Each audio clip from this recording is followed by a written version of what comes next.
Good evening, ladies and gentlemen. I suppose that there's not one among us who has not read or at least listened to thousands upon thousands of words about President Nixon's recent trip to mainland China. Because of the capabilities of modern communications, these things have been made possible, and also because the public has come to expect it. Incredible quantities of manpower and equipment were committed to covering almost every detail of the Nixon visit. Now, whatever your thoughts about the wisdom and accomplishments of the Nixon trip, it seems to me that at the very least, it has to be counted as a thoroughly remarkable episode in the world's contemporary history. By almost any measure that you'd want to apply to it before the fact, it just couldn't happen. But it did. And it's our good fortune this evening to have with us one of the distinguished journalists who was assigned to cover the president's journey, Mr. Hugh Sidey, chief of the Time Life Washington News Bureau. Reporting such events is not particularly new for Mr. Sidey. He's been making a career of following and writing about presidents since the early days of the late John F. Kennedy's campaign for the presidency in 1960. And out of these experiences, Mr. Sidey has written 2 books. The first, John F. Kennedy, President, A Reporter's Inside Story, and the second, A Very Personal President, Lyndon B. Johnson in the White House. About 60 years ago, Life magazine started a regular column by Mr. Sidey on the presidency, in which he scrutinizes and reports on the chief executive. Incidentally, last weekend I was in Des Moines, where Mr. Sidey addressed the members of the Iowa Press Association at their annual banquet, and I was visiting with his father. He's very proud of you, Hugh, and of your accomplishments, but he did tell me that he thinks there are times when maybe you're just a little bit severe with the president. It's certainly no secret that the presidents that Hugh has covered have felt the same way on occasion. Even a certain vice president, who shall go unnamed, has taken a pot shot or two at Mr. Sidey and is quoted as saying that he thinks it would be a good idea if Life magazine were to go the way of Look. Well, I guess all this means that Mr. Sidey has an obviously exciting assignment, one that is made all the more fascinating by the nature of the men who occupy the presidency. It's a journalistic assignment that really has its professional roots in Greenfield, Iowa, where Mr. Sidey learned the newspaper trade on the Adair County Free Press, the weekly newspaper that was founded by his great-grandfather. This is truly a family newspaper and a family tradition. The Free Press continues today under the guidance of Hugh's brother, Ed, and his father. After World War II, Hugh came to Iowa State, where he received his journalism degree in 1950. He worked on newspapers in Council Bluffs and in Omaha, Nebraska, and then went to New York to join Life magazine. Shortly thereafter, he moved to Time magazine in Washington, first as White House correspondent and now as chief of the Time Life Bureau. And so it's with a special sense of pleasure and pride that I present to you this evening one of our own graduates, a leader among the nation's journalists, who will speak to us on President Nixon and his trip to China. Mr. Sidey.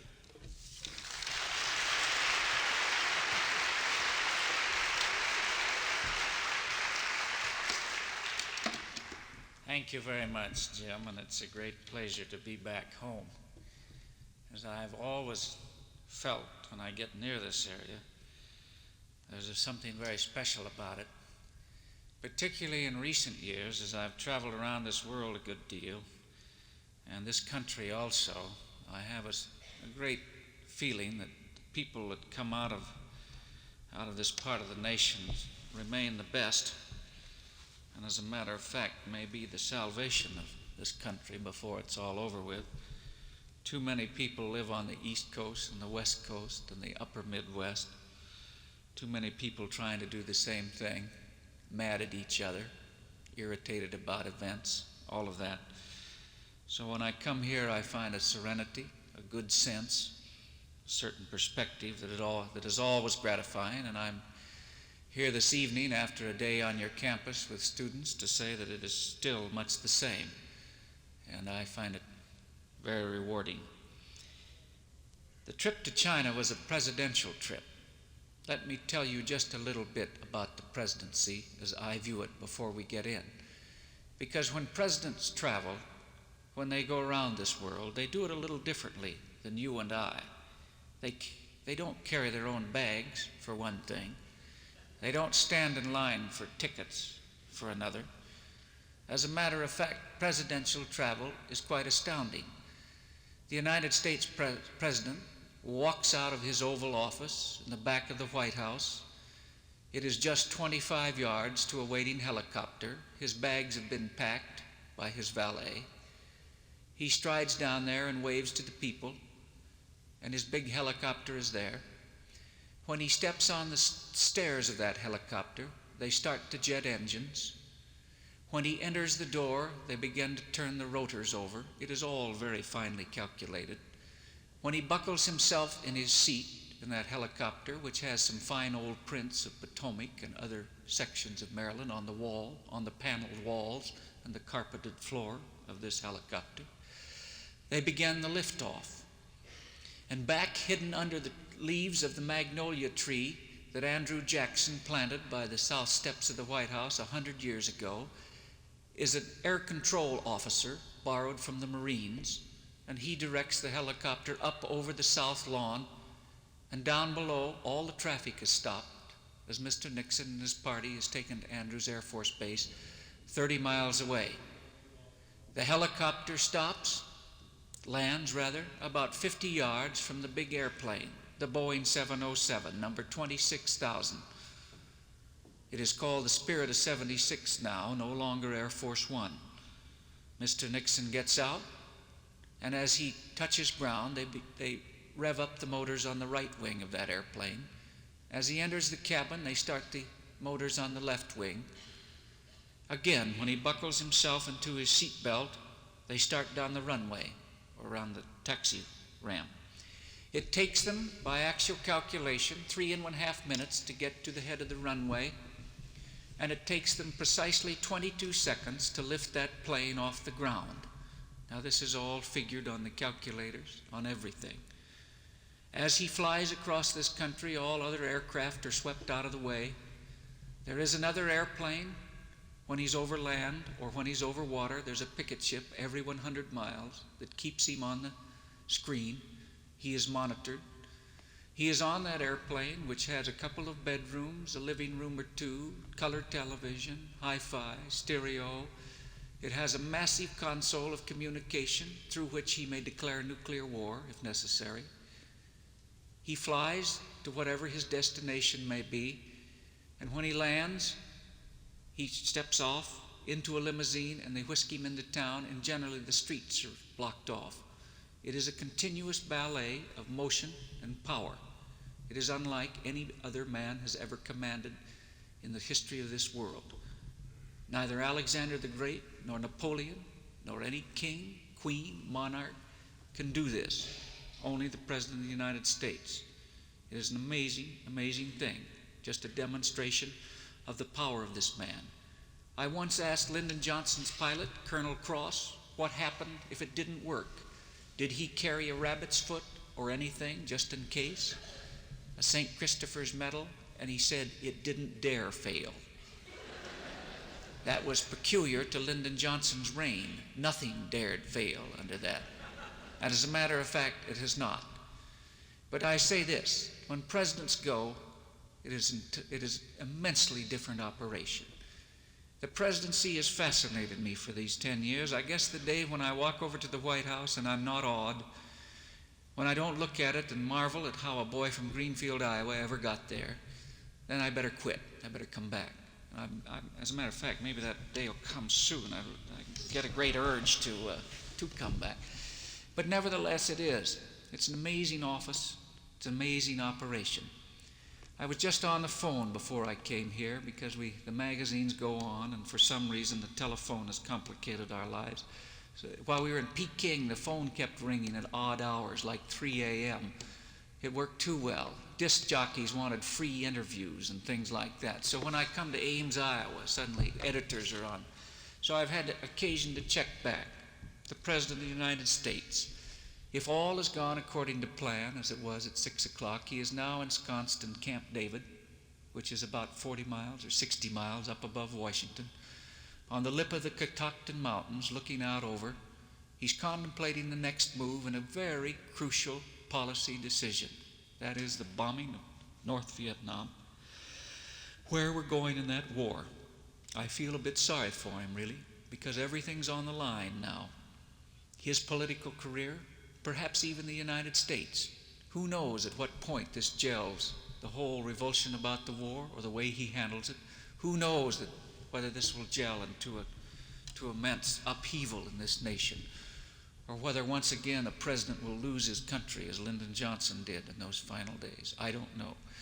But Mr. Nixon is up there now. Undoubtedly he has his 3 dogs with him. He may even have his bowling ball at his side because he loves to bowl on these evenings. Certainly he has a pipe. He never smokes that in public, but he does sometimes in these contemplative moments. I assume that Dr. Kissinger has given up beautiful women for an evening and is there beside him. There is probably also Mr. Haldeman. I must confess, thank you, Jim, that I have lost track of Spiro Agnew since he read us out of business, so I can't tell you where he is this evening. I do know, though, that from a phone call, Dick Helms, head of CIA, is in his place in McLean, Virginia, just over the hill from Hickory Hill, where Ethel Kennedy just celebrated some kind of a birthday with a broken leg. No, it's all in place there in Washington. I assume that the limousines, those big black kind of sinister cars, are going in and out of the west wing of the White House at this moment. And it's probably quite a beautiful setting because in springtime it is. Azaleas just beginning to bloom. It's really the epicenter of the universe. I can't get over that. This man controls more raw power than any man on the earth. That's nuclear explosions, monetary, administrative. He also controls the greatest power, the power of suggestion. Anytime he can walk out of that Oval Office 50 yards down the hall to this little studio that Lyndon Johnson had built, and he can address anywhere from 6 million to 60 million people. And that's the power, in the end, that's really the most important in this job.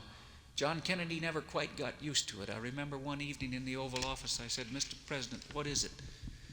What is it about this job that you didn't contemplate or you didn't expect?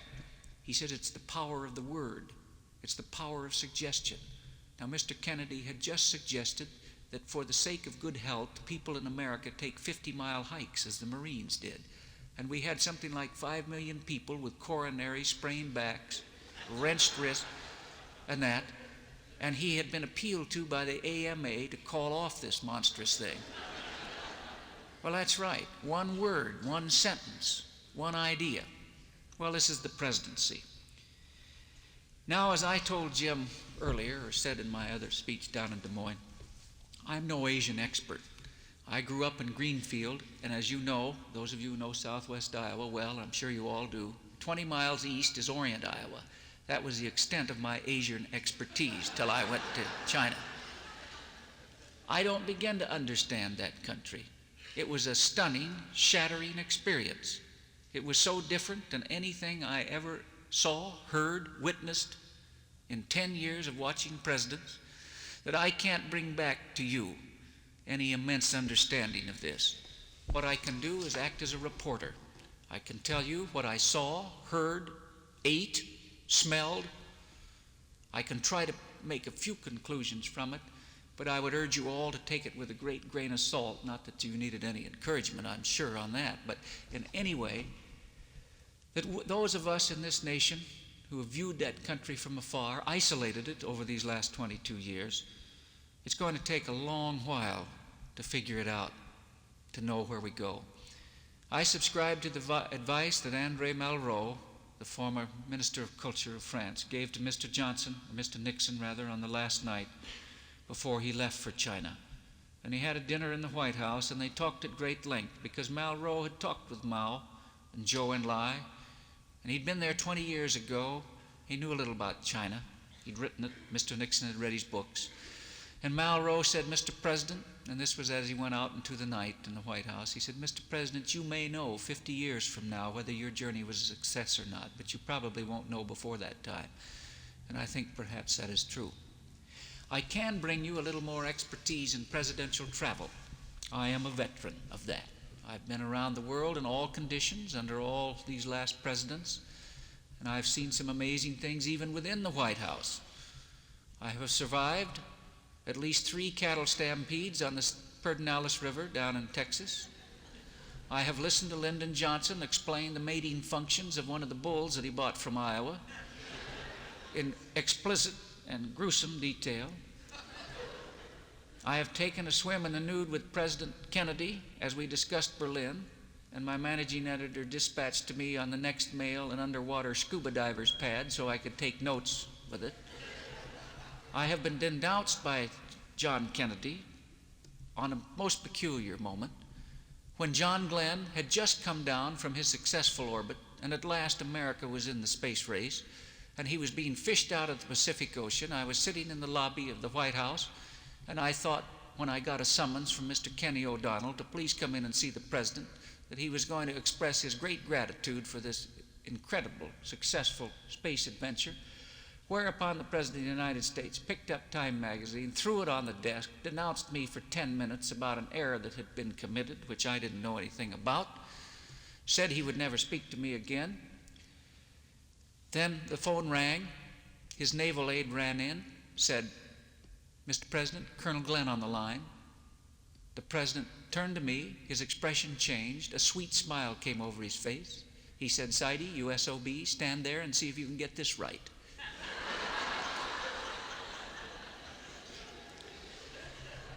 Whereupon he congratulated Colonel Glenn on our great achievement in space, put the phone down, and turned back to the chewing. Well, I was also with Mr. Lyndon Johnson in 1967 when we went around the world in 4.5 days. Now that's rather remarkable, even in this age. Only the astronauts do it faster and more grand than Mr. Johnson. We had gone to Australia for the memorial service to Harold Holt, who was lost in the surf, a fate sometimes we merciful in this business of politics, perhaps. He'd been lost, and we stopped there, and then we began this momentous journey. It was just before Christmas of 1967, and it is all etched in my mind. We then flew on, and those distances in the Pacific are incredible, 13-hour flights, 18-hour flights, 15-hour flights, on and on and on. I don't see how they fought the Pacific War in World War II over there with propeller airplanes. In any event, we started out, we ended up in Korat, Thailand, and we went on to Vietnam, and we went on to Karachi, and then we flew on to Rome. Incredible time. Mr. Johnson was in the back of Air Force One at that time riding his exercise bicycle. He was drinking Fresca by the quart, which he was then on, being massaged by a Navy Corps man. The rest of us were exhausted. We deposited photographers and reporters all through Asia, heart seizures, failures of other organs, vital and not. Mr. Johnson had stuffed the hold of Air Force One full of plastic busts of himself. He had a habit of distributing these things. They came in 3 sizes, small, medium, and large. And he gave them to the heads of state depending on his affection for them. And that trip ended on Christmas Eve with the only recorded helicopter assault on the Vatican. 6 helicopters flown up from Naples. We circled St. Peter's Square for 45 minutes. Somebody had failed to calculate that when they had a full load of gas, if you landed them on the Vatican, they sank right down through to the bottom. So we had to burn the gas up on those helicopters. And we finally landed in that incredible night. And then this great entourage of people, led by Lyndon Johnson, loping up the stairs of the Vatican, whereupon we presented Pope Paul with a large plastic bust of Lyndon Johnson. And then we went home for Christmas. And I say that I thought that perhaps I would never again reach such a magnificent height of experience or presidential exposure. But I did in China. It was so different. So different. We went out on that morning, Monday morning, after we'd arrived there the night before, having flown in from Hawaii up through Shanghai, because they won't let you fly straight in. You've got to come up Shanghai. And they admonish you not to take any pictures, though Lord knows of what. I didn't see anything down below. But we arrived there and we went out to the Peking airport. And as I told you, I was used to the presidential spectacle, where it mesmerizes nations, where it lifts thousands, hundreds, millions of people to their feet as they witness the president who comes in. A vast flotilla of airplanes, bomb-proof limousines, all of that sort of thing. And millions cheer. And it lifts presidents up. So we got to Peking. We went out to the airport 2 hours ahead of time, and there was silence. Strange, eerie silence. There was no traffic on the streets. You heard a truck in the distance now and then, but that was it. No other aircraft in the air. I didn't hear another plane fly except those that took us.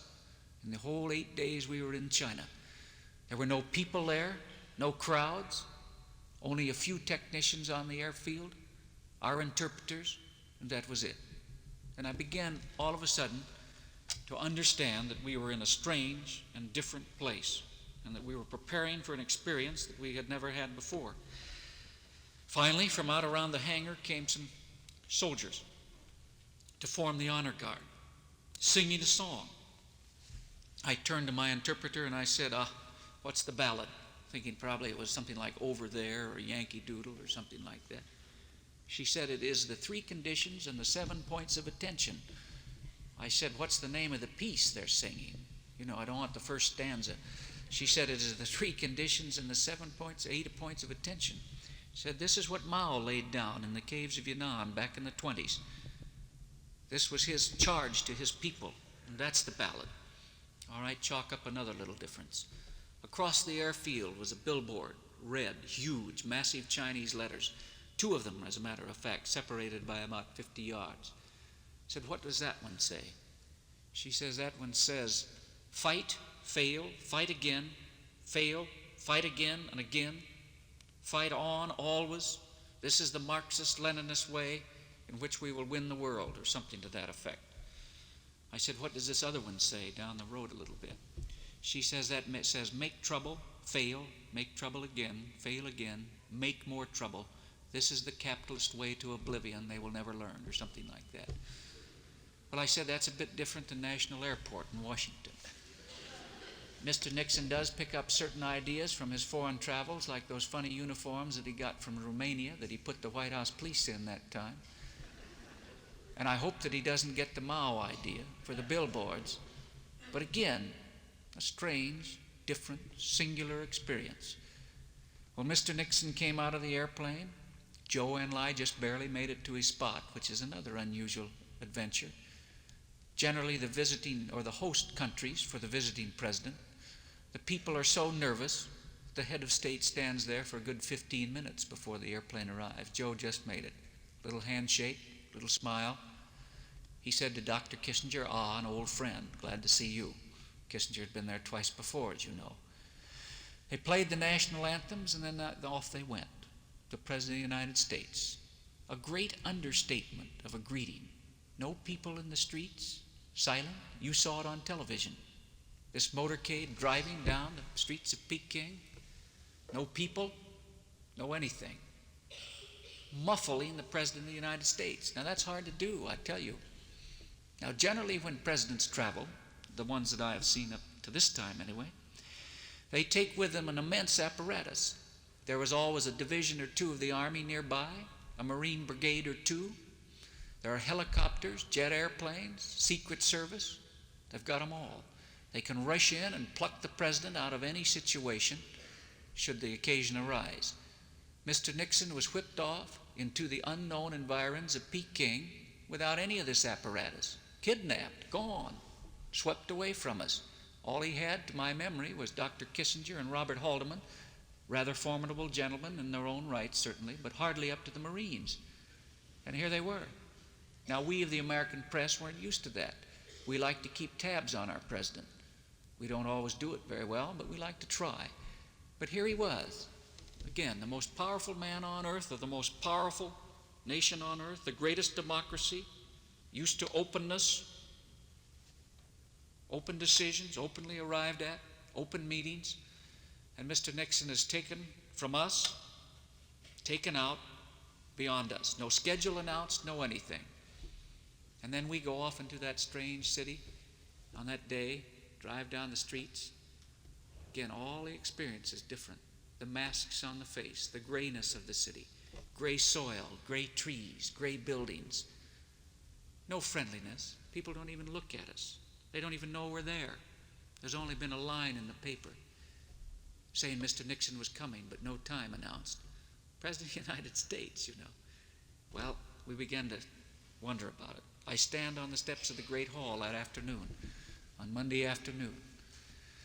Mr. Nixon has finally announced that he will be there at 2 o'clock to meet with Prime Minister Zhou Enlai. He doesn't show up. No Nixon. 2 hours we wait. Still no Nixon. Now that's highly unusual. We haven't lost track that much before, but yet it's true. Mr. Nixon doesn't come. Well, as you know, that was the time when he had gone to the famous hour meeting with Mao Zedong, the actual leader. He'd gone out to one part of the Forbidden City, which was the old emperor's palace. He'd gone to see the real leader. Now, presidents, for some reason, have a box score mentality about these meetings, Mr. Nixon particularly. He has kept careful tabs of all the summitry.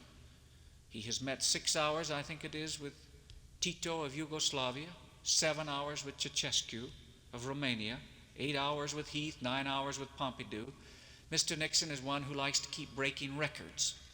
I assume that if he has a second term, we will have all-day meetings at these summits as he goes on. But in any event, here we were in Peking, and he met 1 hour with Mao Zedong. I said later to Dr. Kissinger, that doesn't look very good on the old box score, Henry. 1 hour, 30 minutes in translation, 30 minutes of talk. He said, you know, it was so different. It was different than any other meeting we'd ever had.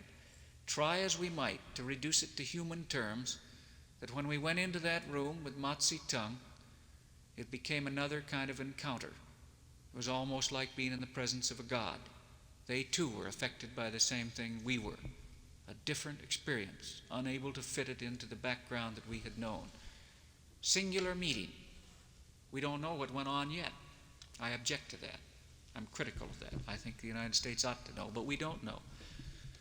They talked for those 30 minutes. They didn't talk as they usually do in a summit, where they deal with nuclear weapons, where they deal with what happens in the Mideast, or what we ought to do with Vietnam. It was a philosophical discussion. It was about civilization, the place of peoples, the relations of our two nations, what was going to happen, all of these things. Totally different again. Mr. Nixon was enervated after it because everything he said was important, every word that was said to him. His whole person had to be thrown into it. He was just weary from it. When you've been through one of those things, you'll understand it because it's a nervous kind of experience. Enervates you totally. But here it was, Mao Zedong and Mr. Nixon, 30 minutes, really, on the world affairs. 20,000 miles, 10 million taxpayers' dollar for this meeting. Mr. Kissinger later described to us, he said Mao Zedong was lucid, in charge, penetrating, didn't dribble at the mouth, any of those things. That he was indeed very much in charge, that Zhou Enlai fell silent, that he had an earthy sense of humor. It occurred to me then that perhaps Lyndon Johnson would fit well in that situation, whatever that means. But they came out once again quite taken with this whole experience. Well, we went on through that day. Every minute, every hour, we piled up one new sensation on another that we didn't quite understand, didn't quite know how it fit. I went to the great hall that night for the banquet. And here's this immense hall. I suspect it's even bigger than this one, stretching forever. 2 football fields. And here, mixing in, were the old generals of Chiang Kai-shek that had fought the communists and lost, and they were there, and all the Americans were there because there weren't that many Americans around. They had to gather up everybody, the mechanics, the reporters, all of us. Those of us in the writing press perhaps didn't get quite as good treatment of those in the electronic press, Mr. Cronkite, Barbara Walters, John Chancellor. I was roughly back in the trombone section of the People's Army number 1 that played in the back of the hall. You probably saw Mr. Nixon better than I did, clear up there. Television was on him. I spent my evening in a rather fascinating sideline. I watched Bill Buckley.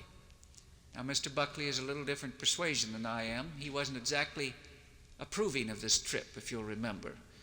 He thought that perhaps Red China was still the yellow peril and all of that. But Mr. Buckley, like any good Park Avenue capitalist, had brought his ivory-handled opera glasses along, and he was observing Mr. Nixon, and I was watching Mr. Buckley. And there it was on that evening, that amazing stage, as big as this one, and way up and back were those immense flags of Red China and the United States, side by side. And here was Richard Nixon, and remember, number 1 running dog for 22 years. And here was Zhou Enlai, number 1 international bandit for just as long. And they were seated at this table, and they were racing back and forth and smiling and bowing and praising one another. And there was the People's Liberation Army Band number 1 playing Turkey in the Straw and Yankee Doodle and God Bless America, or whatever, America the Beautiful. And any man who has followed politics over these 20 years had to stop and pinch himself twice or more and say, what is it? And I looked at Mr. Buckley. He was glazed over. He was in a catatonic state. To try to comprehend that. And apparently, I didn't get to read it till I got back, but he went back to his hotel and he sat down and he wrote one of the memorable passages about that event. He said, standing there and looking at Mr. Nixon, flushed with fervor for the evening, going from table to table, toasting these Chinese, he said, I fully expected, had he met him that evening, that he would have raised his glass to Alger Hiss.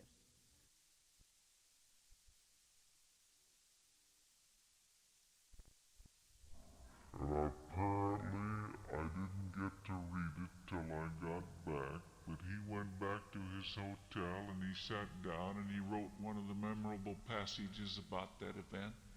He said, standing there and looking at Mr. Nixon, flushed with fervor for the evening, going from table to table, toasting these Chinese, he said, I fully expected, had he met him that evening, that he would have raised his glass to Alger Hiss. Well, it was highly unusual. I went back to my hotel room in the Nationalities Hotel there in the midst of Peking. I looked over that city, gray, all the charm of Newark on a damp, rainy day. Looked over that city and I said, what do we got? You know, what is this? Let's sort it out. Well, I couldn't, really. To see this transformation, the whole thing. I remembered what John Kennedy once said to me. He'd just called the big steel people SOBs, and then I'd come over to the White House and he was shaking hands with Roger Blau for the television cameras. And I said, good heavens, Mr. President, what's all this? He said, remember, there are no permanent enemies in politics. Well, that's good advice. It's good advice in international politics, too. No permanent enemies. Well, the experiences went on. Next morning early, at the market, people didn't seem that interested in us. Passed us by, no smiles. Not that. Sullen people, really. Not that alive, I didn't think. I saw one crowd, finally. I came back with great skepticism about the demographers who claim there are 800 million people there. Where are they? Never saw a traffic jam. Never saw a store filled with people. Never saw people on the streets. The countryside was barren when we drove out to the Great Wall. I wonder, 800 million people hidden there someplace. Well, it's a big country. We didn't see that much of it. But I did see a little crowd early Wednesday morning.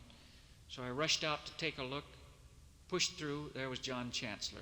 How do you like that? Once again, the electronic people. I was told that Walter Cronkite was on the other side of town. He had the other crowd that morning. Well, anyway, in the marketplace, plenty of vegetables, poultry, fish. People seemed well fed. Again, kind of indifferent to us, going about their work. I'm not sure they knew who we were. I doubt that they'd been told, really, what to expect. I guess perhaps I began to have some real kind of inner misgivings when I went to public school number 26, secondary school number 26. This was the high school. And there we began to get the full picture of Mao and the whole cult. There we saw Mao in physics and chemistry and English and economics and art, every class. Mao on the wall, Mao's sayings, little children reciting, "We are the sunflowers of Mao. We look to the west sun of Mao. Long live our beloved leader," turning to their books and then to their instructors by rote, not wiggling, standing there, eyes forward, repeating everything. It was kind of shattering, really. There were certain advantages to it. I told Mr. Buckley, I said, "This is your kind of place, Bill."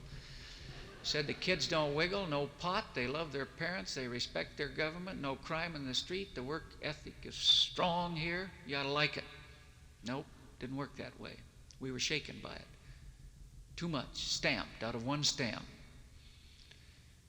The beauty of freedom was missing, where you get creativity, where you get effervescence, where you get life.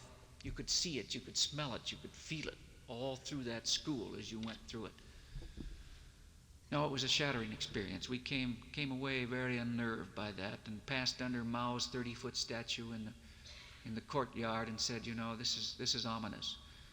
The people who went to the universities at that time came back with the same feeling.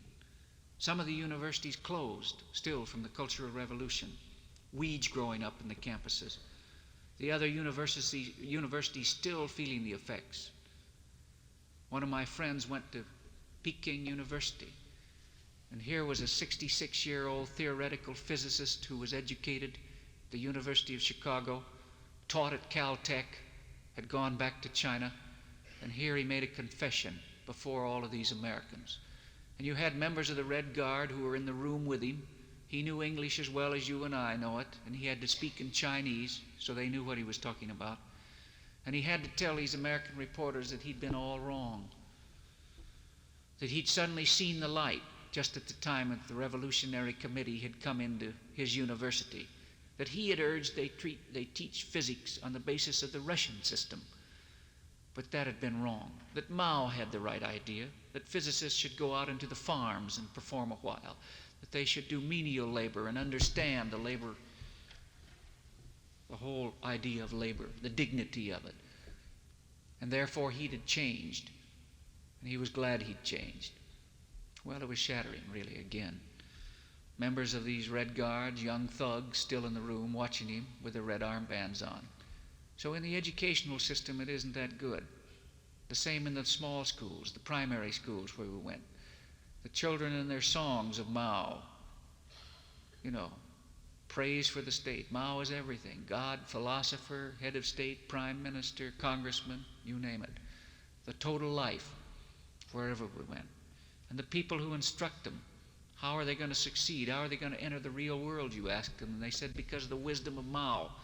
Now, as a matter of fact, there is some pretty good Mao. If you read it closely, you'll discover a lot of Ben Franklin in some of that Mao. Some good common wisdom. I don't mind it a bit. One of my colleagues went to a newspaper and found the editors back there setting type. He said, "I've never seen an editor set type before. I set type for 20 years back in Greenfield, Iowa." I said, "Me and Mao, we have a pretty good idea there, But there is wisdom. There is a basic wisdom in it. Not all that bad. But missing, again, is this beauty, the sense of freedom, the individual creativity we had. Well, I think perhaps my cultural shock reached its climax that night when I went to see the ballet called The Red Woman's Detachment. Now, I suspect through television you've seen that, probably more than I have. 2 hours or more. Let me review it very briefly. It is an amazing story. It is the story of a peasant girl who is beaten by someone called Wicked Landlord. I noted that shortly after that ballet, Mr. Buckley bought a cane and carried it wherever he went. Sort of symbolism. Well, anyway, the girl runs off, joins the communists. They come back and they slaughter not only Wicked Landlord, but apparently hundreds of thousands, if not millions of other people. And it is a scene on that stage, if you watched it all, of mayhem, bloodshed, chaos. There are bombs bursting, machine guns chattering, bayonets, brass knuckles, anything you can conceive is portrayed in that ballet.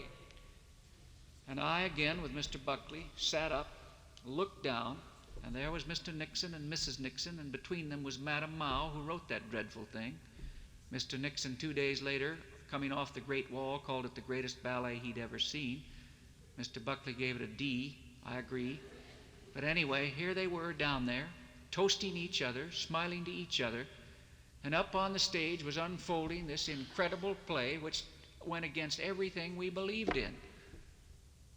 At that very moment, Mr. Nixon was contemplating tax relief for wicked landlords all over the United States. He was talking about a generation of peace, the end of war, and that was advocating more slaughter than I have ever seen portrayed for a long while. Well, again, it was enough to boggle the mind to imagine that this has come about.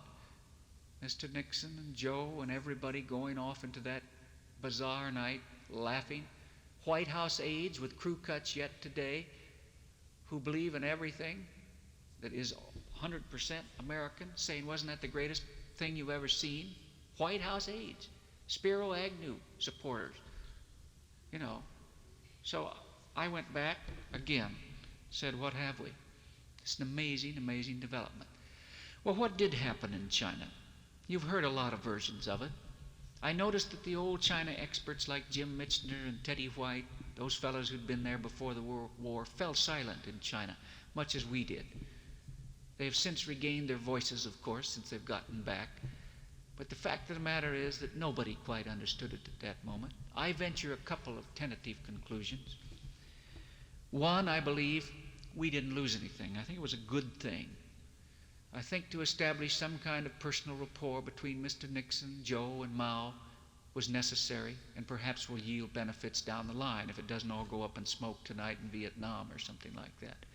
So I think that's necessary, beneficial. I don't think we gave anything away in that communique. I think if you look at the geography of that area, it simply underscored the political reality, and that is that Taiwan and China are one, and they're going to be one. And Mr. Nixon agreed. Now, we didn't put a time limit on it. Zhou Enlai, as you know, agreed that he wouldn't use force or the threat of force to bring them together, so it may not happen for 100 years. I don't know. It may be like Hong Kong. It simply may exist and go on. I suspect the two will fuse at some time. I don't think it'll be too traumatic. Some people will be hurt, but not bad. We will begin exchanges of people, students, scientists, ping pong, athletes, whatever you wish. It will not be immense. There won't be a big rush. It'll be gentle, slow. I believe that one thing that I believe quite strongly, that we have been monstrously wrong over the last 20 years in our policy towards China, that the idea of the yellow peril is nonsense. Now, I don't base that on the fact that they can't make nuclear weapons, because they can. Up at Lap Nor, they have them. They have a modern army, well equipped, all of that. Yes, that's true. I base it on my finding, or what I believe is my finding, of them, the Chinese people, that they don't really care about the outside world, that they are still in the concept of the Middle Kingdom, that the rest of us are barbarians, and they're worried about China. They are paranoid about their borders. They told us at the time of Korea that the Yalu River was their border, and they said if we crossed it they would fight, and they did. MacArthur didn't listen. They told the Indians the time of that war that if India crossed their borders they would fight, and they did. And they've told Russia the same thing up on the northwest frontier, where there are 1 million Russians now, and they're scared to death about it, and that's why they want to be friends with us. But this is China. I don't think they care about the rest of the world. In all 8 days there was never any curiosity expressed about us, about China. You go to Russia or Eastern Europe, you talk to any other communists in this land, they want to know about the United States, not the Chinese. A few polite questions about my family, what I did, and that was the end of it. It was the same with everybody on the trip. Their concern is China. Philosophic in nature, almost poetic, inward-looking, introverted. Their task, at least for now, is China. And the concept that they can pour out of those borders and sweep up Indochina, India, the Philippines, Japan, and eventually march up Wilshire Boulevard as Joe McCarthy would have it, and as a matter of fact, as Richard Nixon would have had it 10 years ago, is so much nonsense. I think Mr. Nixon sees that too. One other tentative conclusion: don't look for a great opening. I don't believe that there are going to be 20,000 tourists in there next August, or that many businessmen, or all of that. Now, the Chinese experts, those men who have been there before the war, during the war, those people who have been to China and compared what it had then and now, give you a picture of a nation bursting with energy, kind of ready to spring out of its skin and strike a great stance in Asia. And Mr. Nixon, indeed, has referred to it as the fifth superpower. I don't believe it. I went there as an American, liking McDonald's hamburgers and all those things. I went there as a police reporter, not a China expert. And what I was struck with was the light year of difference that separates the United States of America and Red China. And it's going to be a long, long time, in my judgment, before they're ready to enter our world, which I suspect is more of the real world. The Red Woman's Detachment, that ballet may be quaint. All of those interpreters who had seen it 50 times sat there mesmerized by this dreadful story. And I suspect after you play it twice in Lincoln Center, and Leonard Bernstein and some of the other Park Avenue liberals ooh and awe and say how quaint and all, that they'll close the house down. It'll be laughed out of town. I suspect the same with their industry. It is very valiant, the progress they've made in 20 years.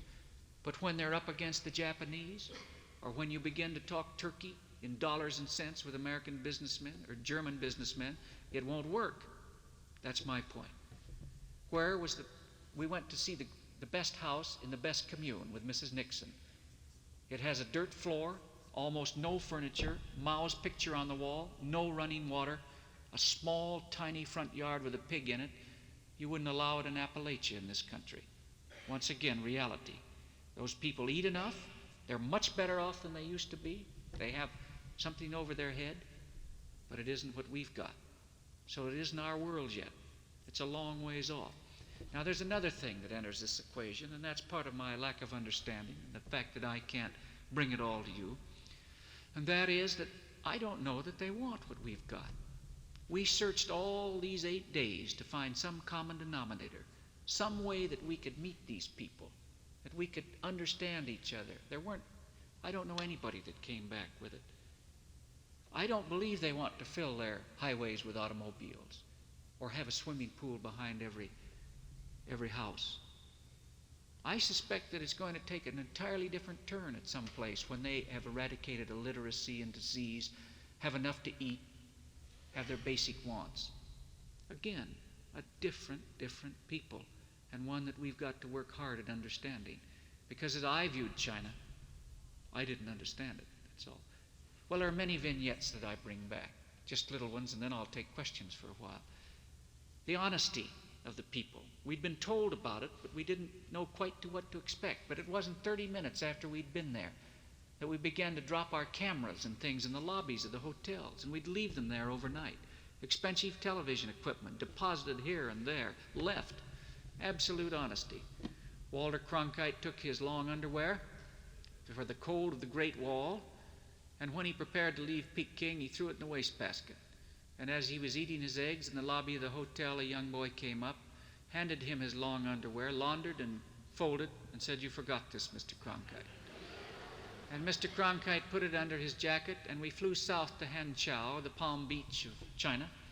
And this time he threw his underwear away again, and this time he was in the bus or the lobby of the hotel when the young boy came up and said, "Mr. Cronkite, you have forgotten your long underwear. Here it is. I am told the memorial underwear is on display in New York even now." It was a constant series of these things. Politeness, graciousness, always. I suspect that my copy that I sent out of China was the cleanest copy that I have ever sent. All of my grammatical errors, my errors in punctuation, bad usage of language was preserved intact, exactly. Nothing was, it went through just as I sent it, unfortunately, and they could see it. Meticulous. Henry Kissinger said that the talks, that they kept every agreement better than any nation that he'd ever dealt with. That when early in the summer, when they had those meetings and they laid down the conditions, that not one was violated at any time. And when indeed we discovered that they had adopted some of our own techniques in politics and they had sent people out into the parks so that they appeared to be casual, normally on vacation or holiday. And when we discovered that, they apologized for it. Suddenly we discovered that when Mrs. Nixon went to the Summer Palace, here were people all over taking in the sights. And when we went way out to the Great Wall, here were families with transistor radios strolling up and down the Great Wall. And when we went to the Ming tombs, here they were playing chess in the park. Well, we didn't think much about it because it would be a normal function in our country. The fact of the matter is there's no transportation in China, hadn't occurred to us. But all of a sudden they made an error. Mr. Nixon left, but the press was left behind. And suddenly trucks rumbled up. They took the transistor radios away from the people. They loaded them in their trucks. They took the hair ribbons away from the little girls. As a matter of fact, we'd been a bit suspicious about those little girls because they kept showing up around the park. Mr. Nixon would walk to one monument and there'd be the little girls skipping rope with green hair ribbons. We'd go around the building, there'd be the little girls with red hair ribbons. They looked mighty much alike, you know, but we thought, what the heck, all Chinese look alike. Must be different kids. Not so. It had been a show staged for our effect. One of the AP writers coined a marvelous phrase. He says the Chinese had come up with a technological innovation that we have not thought of. They have a mobile urchin unit, which they take. But it was. And Joe Enlai, the next morning when this went out on the wire, he said, "We're very sorry, Mr. President. We learned from our mistakes. That was a mistake. It will not happen again." And it didn't, oddly enough. We searched all during those 8 days, as I told you, for some way to understand, to meet. It was impossible, and I think perhaps it came home to me towards the end there, when I sat down with a 40-year-old magazine editor, not unlike myself, 2 children, lived in a 2-room apartment on the edge of Peking. And I said, "What did you want? Did you want to be the Henry Luce of China journalism, the editor-in-chief?" "Nope, don't want to be that. I'm happy in my job. I just want to serve the people. I want to do what Chairman Mao tells me to do." Well, I said, "I understand that, but surely there's something. Surely you want to travel. You come to Washington and I'll put you up and we can see this city and see the country." "Oh, no," he said, I'll get there someday. I have no interest in that, really. I haven't been around my own country enough, but, you know, we have enough to do here."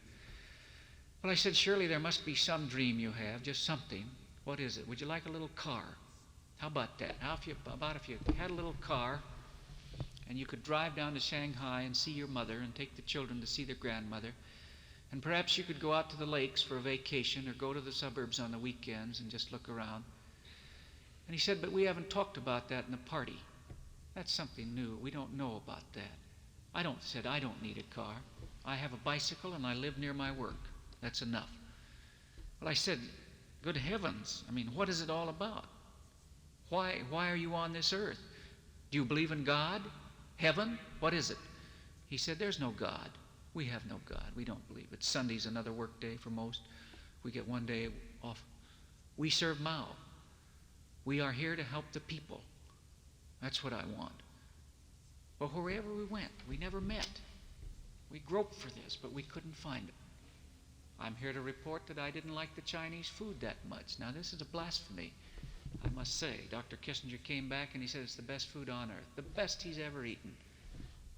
I suspect Iowa State in the future will have to study the Peking duck process. I had it at the famous Peking restaurant. It has been known all over the world. You eat the whole duck. As a matter of fact, the duck doesn't have any meat on it. This is a novel development. And you begin with the webbed feet and you travel right up through that duck and you end up with the head. And it's all devoured in the course of 19 dishes and still no meat, or very little anyway, that I found. I detected one of my colleagues in the streets of Peking after this, rather green, rushing for the Alka-Seltzer. And he said, "Did you notice we ate that animal from the inside out?" That's true. That's true. Down south, when we went to Hanchow, they did have another kind of animal with meat. I rather liked that. Good dishes, bad dishes. Mr. Buckley, after banquet 19, course number 26 or something, said, "I do believe that half the population of China cooks for the other half." I think that's right. All of these things occurred. Strange, locked up in our memory.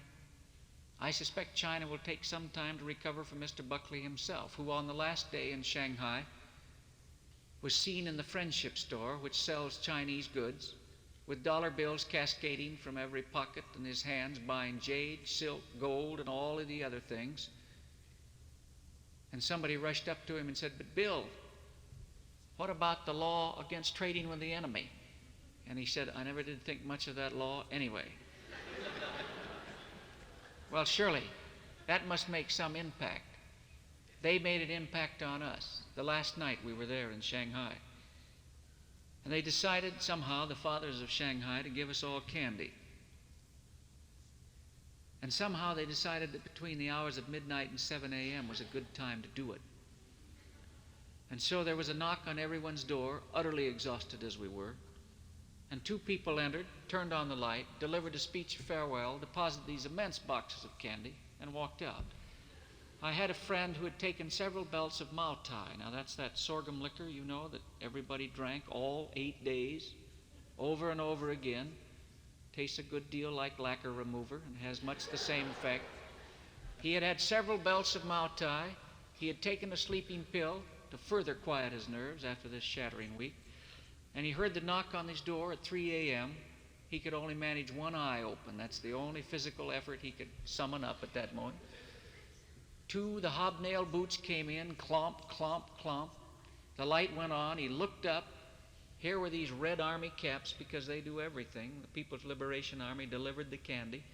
Two men leaned down over his bed with the great red star of China. And he said, "I literally thought to myself, my God, they've taken us. It's all over." Well, I'll tell you that Mr. McManus, who he was, of Westinghouse Broadcasting, did return to the United States of America, and so did Mr. Nixon. We all survived. We're all back, and we are all pondering it. And perhaps the final thought, and then I'll entertain any questions you want about anything. The final thought to all of us as we got back and we sat around and we compared notes, and we remembered about China, and remembered our own action over there, and how we would sit around the dining tables at night, and as is our privilege and our sport, we would criticize Mr. Nixon, and we would criticize Mr. Kissinger, and we would question about this and that. We would discuss the events from all sides. We of the writing press were a bit critical. We felt we'd not been allowed to give a dimension to that trip that the country needed. We felt that it was a National Geographic kind of story, a travelogue sent out without any explanation that another side needed. We were a bit harsh about Mr. Nixon's language. The day he came off of the Great Wall and said, "You've got to admit the Great Wall is a great wall," we thought that perhaps his rhetoric could have been elevated a bit. Since it costs $100 million to finance that White House, and it has the largest speech-writing staff in the history of Christendom, that someplace, somewhere, there was a man who would have a better line. We thought that when he visited the Forbidden City and it snowed, and he looked and said, "It snows like this in Chicago," that perhaps he could have been a bit more poetic, like Marshall Yath, the military man who said, "The world has been whitewashed by the snow." So we sat around and we criticized Mr. Nixon. And then we began to notice that the Chinese were stunned by this, silent, kind of brooding, not quite knowing what to think about it. The process of freedom in action. They weren't used to it. And then we thought back to ourselves. We thought, surely in all 8 days, somebody, somewhere, one of those Chinese, after his 8th toast of Mao Tai, might have leaned over and said, "I don't really like Mao." It never happened. It never happened. No break in that facade. So it's out there, ladies and gentlemen. That's incredible, amazing, and, if I may invoke a cliche like Mr. Nixon, in the best tradition, that mysterious China. We have a long ways to go to understand it. I hope we'll be able to travel that. I want to go back when it's warm, so I can get a bicycle and ride around a bit. But it's going to be a long and difficult process that lies ahead of us. But thank you very much. We're happy to take questions.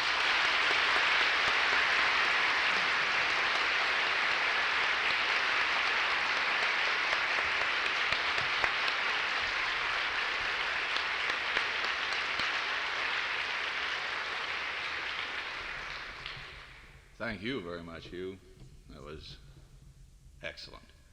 Now, Hugh has agreed to entertain questions for a while. It's now 9:05 or 9:06. So if there are those out there who have questions, direct them this way. And I've asked him to repeat the question because I know the sound comes this way, but it doesn't go very well that way from the audience. So who has the first question? Yes.